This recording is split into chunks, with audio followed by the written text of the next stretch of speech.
Olá, Maluf, boa tarde. Oi, Maurício, boa tarde. Como vai você? Eu vou muito bem e você? Perfeito, excelente. Muito Estava obrigado. ansiosa para ouvir o que você tem para contar para a gente hoje a respeito da força da mídia em momentos de crise. A gente sabe, né, Maluf, que os momentos de crise são muito recorrentes, mas a questão da pandemia, isso está muito mais latente agora nesse momento que a gente está vivendo, e a mídia tem um papel fundamental na hora de conseguir segmentar o que é informação relevante e fazer essa informação chegar na ponta, né? Então, Exatamente. eu acho que você, como presidente da TV Cultura, pode trazer para a gente hoje aqui um conteúdo muito legal a respeito disso. Eu vou tentar, ué. Vamos tentar. Boa tarde a todos. Você já encerrou? Posso falar ou você ainda tem mais alguma coisa? A palavra está com você. Muito bem. Então, boa tarde a todos. Muito obrigado pelo convite, Miriam Garrido. É uma honra participar desse evento e espero cumprir a contento o que vocês me pediram. Bom, no caso da pergunta, eu podia encerrar dizendo sim, mas, além disso, quero dizer que qualquer que seja a natureza da crise, informação de qualidade é essencial para superá-la. Agora, quando vivemos essa pandemia, uma crise sanitária de grandes proporções, que envolve a perda de vidas humanas, já perdemos mais de 120 mil, 125 mil vidas só no Brasil, o papel da mídia torna-se ainda mais importante. E olha, isso não é novo. Eu gostaria de contar rapidamente que a TV Globo nasceu no Rio de Janeiro em 1965 e ela brigava com uma poderosa rede tupi na ocasião. A revolução tinha acontecido, a ditadura tinha chegado um ano antes, 64. E os senhores do poder não viam com bons olhos a rede Tupi, porque eram duas redes, né? Uma baseada em São Paulo para o sul e uma no Rio para o norte. E deram grande força para essa emissora que vinha nascendo, que acabou fazendo um acordo com um grupo americano, Time Life, e começou a crescer, crescer, crescer, mas não chegava ao primeiro lugar. Aí aconteceu no Rio de Janeiro uma crise sanitária das proporções desta que está acontecendo no Brasil e no mundo, só que ali era no Rio de Janeiro.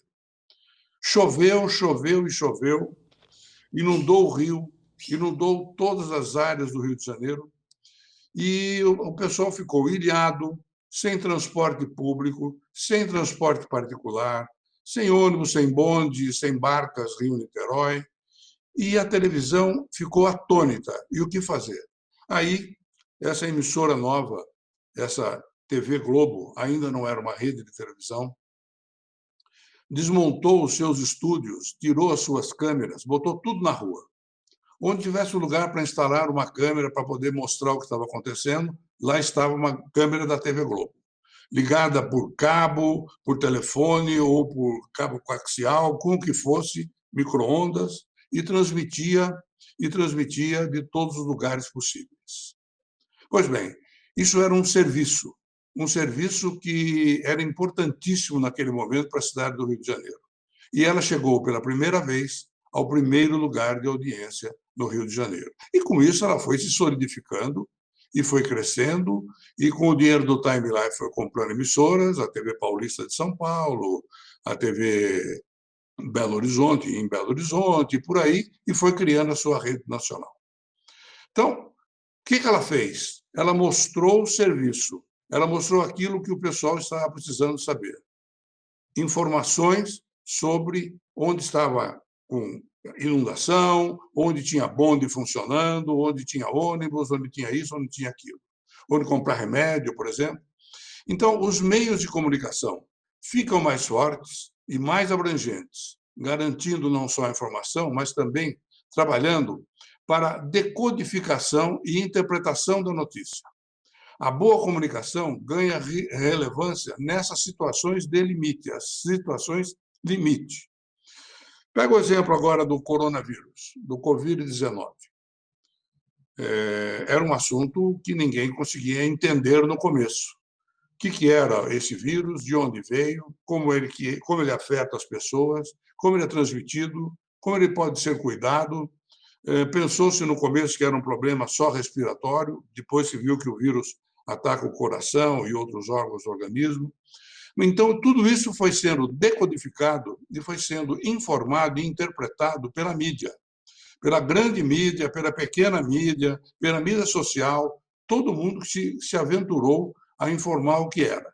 Trouxemos, ou a mídia trouxe, infectologistas, cardiologistas, médicos de todos os tipos, pessoas de laboratórios que cuidam de vacinas, quais são os remédios que poderiam ser adequados para esse caso. E aí tem até a cloroquina, que até hoje a gente sabe que não passou nos testes como eficaz, mas temos um presidente que usa a cloroquina todos os dias, ele diz que toma todo dia de manhã. Mas essas coisas a gente tem que relevar. O que importa é que a informação do coronavírus e do Covid-19 foi decodificado e interpretado pela mídia em geral. Em situações, portanto, de imprevisibilidade, a mídia cresce quando consegue duas coisas: inspirar confiança e inspirar segurança, e incentivar a colaboração e a empatia. Não é por outro motivo que todas as emissoras aumentaram seu jornalismo e todas as emissoras puderam informar com eficiência, com médicos de São Paulo, do Rio, de todo o mundo, o que estava acontecendo e como debelar essa crise. Bem, são notícias que são checadas e rechecadas e que irão, de fato, orientar a população, pressionar as autoridades quando necessário e combater as chamadas fake news. Informar com responsabilidade, sem sensacionalismo, checar antes de comunicar, ouvir antes de falar e, especialmente, combater as ilações com fatos e dados, me parece que é o esperado da mídia responsável. Devemos, mesmo considerando linhas editoriais diferenciadas. Vocês podem pegar, por exemplo, a maneira da abordagem dos jornais aqui de São Paulo. Eles abordam de forma diferente. Um jornal impõe ou pelo menos pretende dizer qual é a sua opinião. O outro jornal ouve opiniões diversas de várias fontes, às vezes contraditórias na mesma página. Quando eu digo página, pode ser de papel ou digital. Enfim, podemos pensar que a mídia hoje tem e deve ser o quê? Plural. É o que eu implantei aqui na cultura. A mídia aqui é plural. Nós temos e respeitamos posições diferentes, desde que estejam comprometidas com o fato e com a verdade. Por exemplo, eu já falei do Estadão e da Folha. Um é muito mais tradicional, que é o Estadão, outro mais diversificado. Eu já expliquei por quê. Mas ambos estão permanentemente comprometidos com a verdade e com o bom jornalismo. Isso ninguém de nós tem dúvida. Mas nada será igual como era antes da pandemia, e isso inclui a mídia. As relações tendem a se tornar mais humanizadas e relevantes, mais individuais e devem ser mais flexíveis, ajudando o consumidor a construir novos hábitos. Falando em flexibilidade, quero dar um exemplo agora na área de turismo. O turismo, há um tempo atrás, antes da pandemia, você comprava uma passagem de avião, por algum motivo não podia viajar, pagava multas, pênaltis para mudar a passagem, pagava acréscimo do valor da passagem, o hotel não aceitava, em determinadas condições, cancelamentos de quartos e apartamentos, se não chegasse até tantas horas, e assim por diante. Com a pandemia, nós estamos vendo exatamente o inverso. As companhias aéreas informam a gente, informam a mim, pelo menos, e a todos os senhores e senhoras, que se comprar naquela companhia uma passagem para determinado destino ou para determinados destinos e posso usar essa passagem no prazo de 1 ou até 2 anos, podendo remarcar quando eu quiser, sem pagar pênaltis, sem pagar multas, podendo mudar o itinerário e assim por diante. Ocorreu a mesma coisa com os hotéis. Eu tinha uma passagem no mês de junho para um evento corporativo na Europa e que eu pensava, com a minha mulher, fazer uma viagem de extensão. Pois bem, com o coronavírus, a passagem já ficou em aberta, posso usar quando eu quiser, e o hotel gentilmente cancelou tudo, esperando que eu volte a contatá-los em oportuno momento para refazer as reservas e assim por diante. Essa flexibilidade que a gente não tinha e que agora temos que ter. E, especialmente nessa área ainda do turismo, uma coisa ficou muito clara, que o turismo vai se virar mais fortemente para o turismo de lazer, o turismo de passeios, de parques, de visitas, e menos para o corporativo, como todo mundo já sabe. É muito mais barato ficarmos falando diante de um computador do que fazendo viagens e reuniões caríssimas nesse ou naquele local, pagando hotéis, passagens aéreas, etc. Então, isso vai mudar. E iria mudar, mas demoraria um pouco mais. O coronavírus antecipou essa mudança. A mídia, portanto, é um importante espaço de poder, de debate e de mediação de conflitos. Ela tem a possibilidade de selecionar e hierarquizar temas, definir prioridades, formar opiniões, colabora na construção e na formação política e cultural. Tem enorme responsabilidade social. A mídia tem o poder de influenciar as pessoas. Eu vou lembrar um evento aqui, já antigo, do tempo em que eu nem era nascido. Mas a mídia paulista, unida, como os jornais A Gazeta, a Rádio A Gazeta, os jornais do Estado de São Paulo, a Folha da Manhã, na época, outras emissoras de rádio, não tinha televisão ainda, e que os comunicadores da época incentivavam a união dos paulistas, em 1932, a união dos paulistas contra, ou por conta da falta de uma Constituição que os paulistas exigiam do governo federal. Fomos derrotados, é verdade, mas é uma história inacreditável. É uma história que deve ser contada e recontada. Recentemente li um livro sobre Casper Líbero, o autor é Dácio Nitrini, que é um jornalista muito conhecido, em que ele conta a saga, nessa época de 32, entre outras coisas, do ponto de vista do grupo A Gazeta, que tinha a Gazeta Esportiva, a Rádio Gazeta. E é uma coisa impressionante, como eles insistiam em que, mesmo nós estávamos perdendo nas batalhas, a informação é que havia uma chance, que nós devíamos nos unir, e que a mídia estava incentivando os paulistas a lutarem e a pegarem armas, etc. E tal. Foi assim que eu acho que mostrei a possibilidade da mídia ser importantíssima nesse momento de pandemia e também para dizer que a mídia sofreu muito e está sofrendo ainda. Não sofreu em audiência, ela sofreu no faturamento.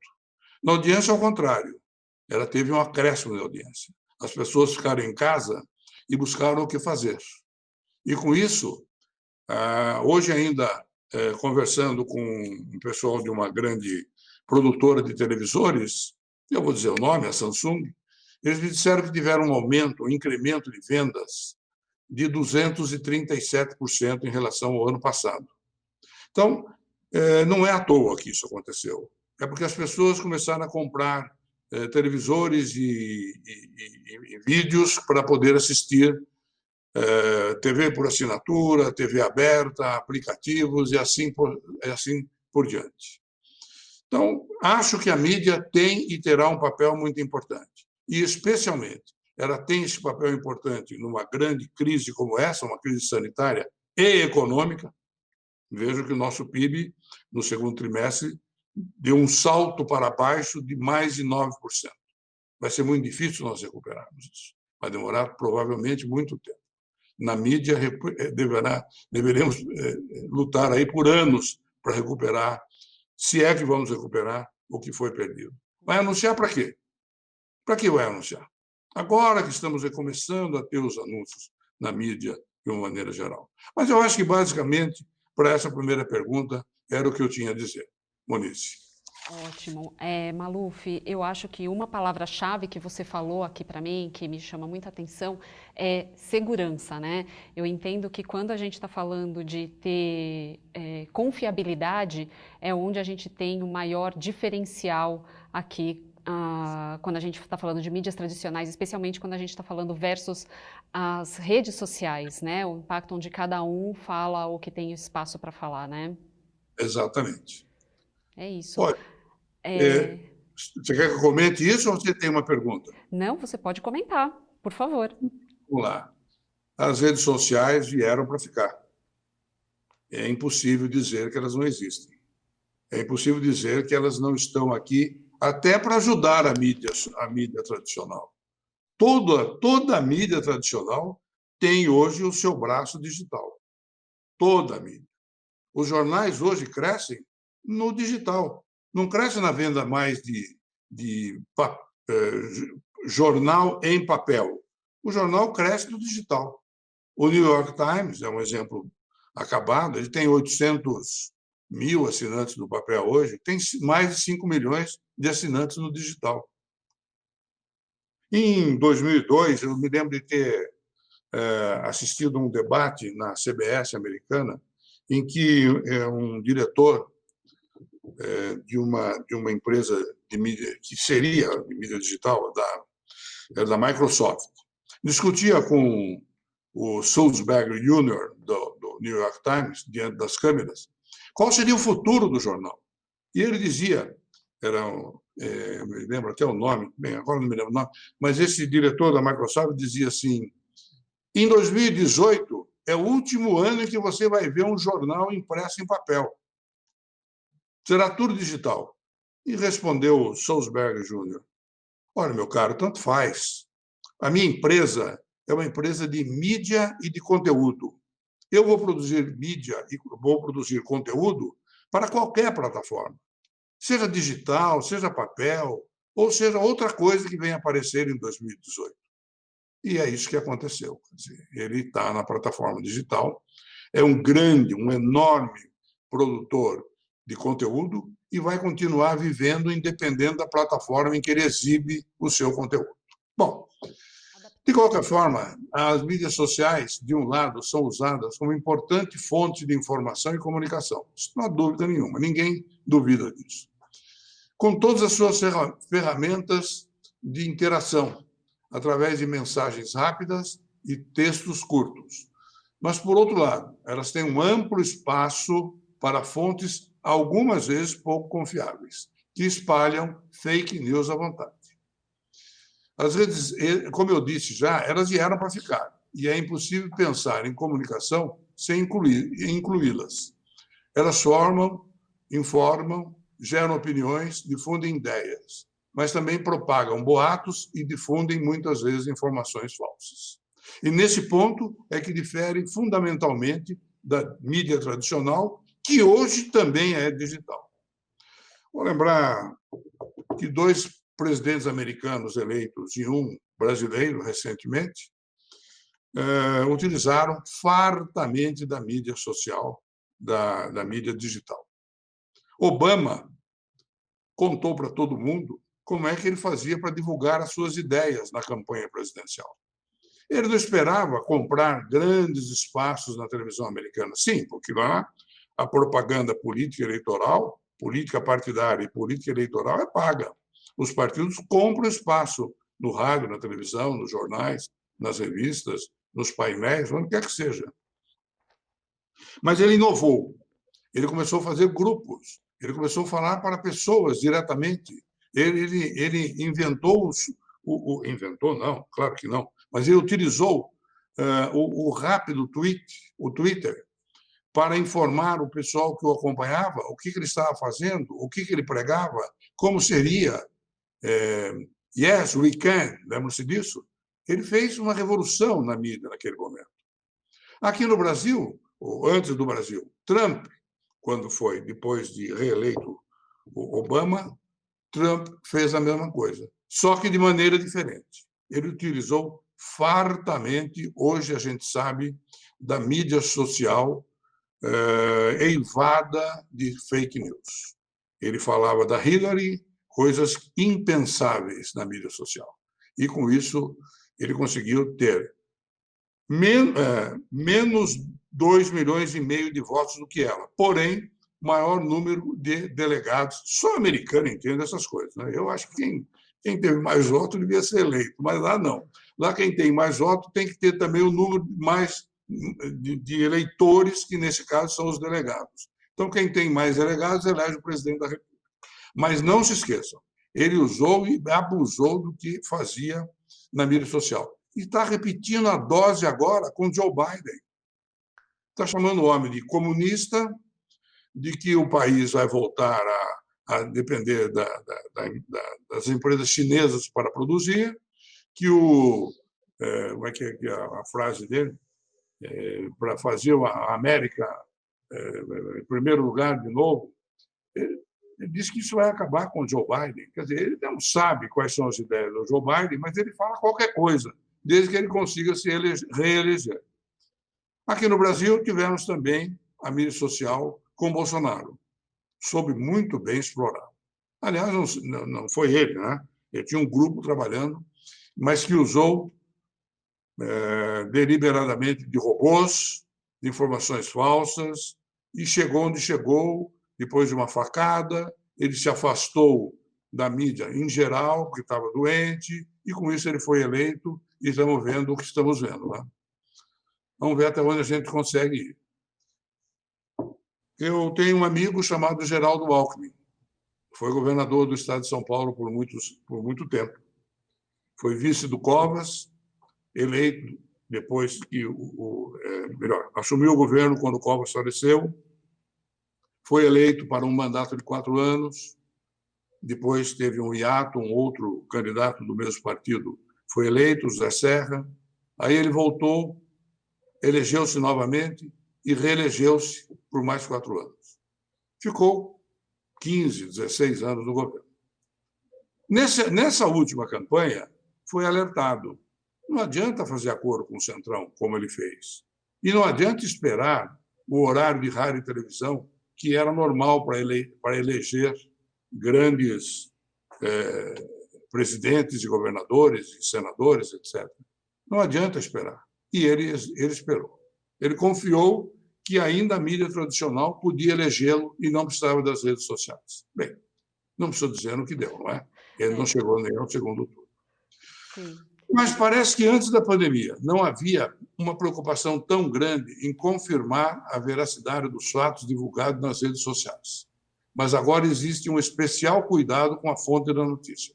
Todo mundo quer saber de onde vem aquela notícia. Se ela é verossímil, se vamos adotá-la, se vamos passar para frente ou não. Aliás, nunca passem para frente se não souberem exatamente se a fonte é verdadeira. Já fica a dica. Hein? Já fica a dica, né? Fica, lógico. As chamadas mídias tradicionais, rádio, TV, jornais, impressos e digitais, por transmitir informações confiáveis, porque elas correm atrás da confiabilidade, da certeza, antes de dizer uma coisa no ar, voltaram a assumir, então, o protagonismo nessa pandemia. Como resultado, esses meios tradicionais de informação aumentaram sua audiência, como eu já disse, num movimento contrário ao que vinha acontecendo. Ela vinha perdendo o índice de audiência. A Rede Globo, que estava com uma média geral de 15,9% da manhã à noite, passou a 19% de audiência. A maioria das televisões e rádios tiveram aumento de audiência. Os jornais passaram a vender mais, especialmente em assinatura, as digitais. As revistas, que tiveram um baque terrível, eu mesmo fui vítima, eu tenho uma editora, eu também fui vítima de ter que vender revista, fechar revista, sair do mercado. Elas tiveram um certo acréscimo mais recentemente, especialmente as semanais. E as pesquisas apontam que o consumo diário de conteúdo, no caso da televisão, na primeira semana de isolamento, aumentou 41 minutos em média por dia. É muito isso. Não parece, mas é muito. E a audiência cresceu também na TV por assinatura.